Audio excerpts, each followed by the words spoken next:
ဆုံးပေါင်းသွားတော့မယ်ကိုမီးပြက်နေတယ်နော်မီးပြက်နေတဲ့အတွက်ဆရာမအဲ့လိုလေးပဲတွေ့ရမယ်အဲ့တော့ဒီနေ့နော်ဝါကောင်လာဆန်းရှိရဲ့နေ့မှာဆရာမချက်ထားတာလေးကတော့ဒီနေ့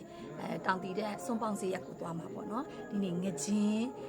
ငရုတ်သီးချက်ကလေးပေါ့နော်ငချင်းကိုငရုတ်သီးအမှုတ်ဆက်ဆက်ကလေးနဲ့ပေါ့နော်ချက်ထားတယ်အဲ့တော့ဒါကတော့ဒီနေ့ပဲနှက်နော်ကလပဲပဲနှက်ရဲ့အဲ့တော့ဒါလေးကတော့စွန်းတစ်ချိုင်ပေါ့နော်အဲ့လိုလေးထည့်မယ်ချင်းကကြတော့ဒါ3စင်ချိုင်ချင်းလေးတော့လေမရတော့ချင်းလေးကိုဒါကတော့ပဲကျင်တုပ်လေးပေါ့နော်ပဲကျင်တုပ်လေးကို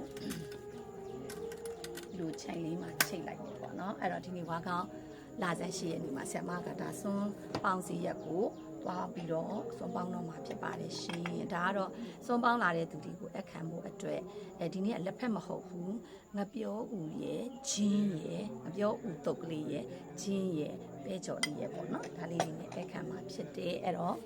ဆရာမသွားတော့မယ်ဇေယျကိုလိုက်ကြည့်ပေးပါအောင်ဒါလေးကတော့ရင်နွေးပေါ့နော်သူတို့ရင်နွေးလေးတောက်ဖို့ပါအဲ့လိုလေးထည့်လိုက်မယ်ဒါလေးကရင်လေးတောက်ဖို့ပကံလေး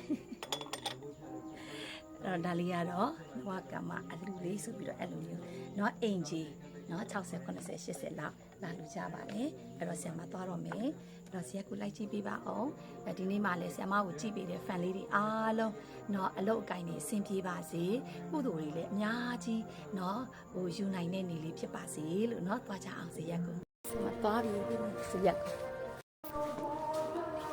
ချွတ်ရောင်းကောင်းလားချွတ်တတ်တာညီမလေးဇေယျကိုရောက်ပြီလက်အောင်မှာဒီဟုတ်လားဟုတ်ဒါလေးကဘယ်သူကလှူတာတော့ဒါလေးကဝဲစားလားမသိလို့ပါကဲသူမင်းသားလေးကလည်းပါချင်တာနော်မင်းသားလေးတို့ရဲ့စမောင်းစီရောက်လာပါပြီရှင်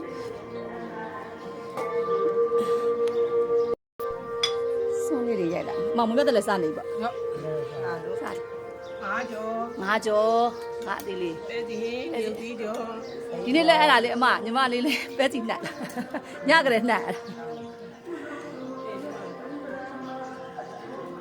ဒါတော့စွန်ပေါင်းစီလေးဖြစ်ပါတယ်ဒါကတော့ကျမတို့တောင်ပြည်ရက်ွက်ရဲ့စွန်ပေးတယ်စွန်ဝီယာဝစာအမတို့အန်တီတို့ဖြစ်ပါရှင်ဒါတော့ဒါလေးအထူးလေးမညိုနဲ့တွေ့ဒီနေ့ကမျိုးတော်အကြောင်းကိုပုံပါတဲ့ကဲကုသိုလ်ထပ်တူရကြအောင်ပေါင်းကြည့်ပြန်ပြီ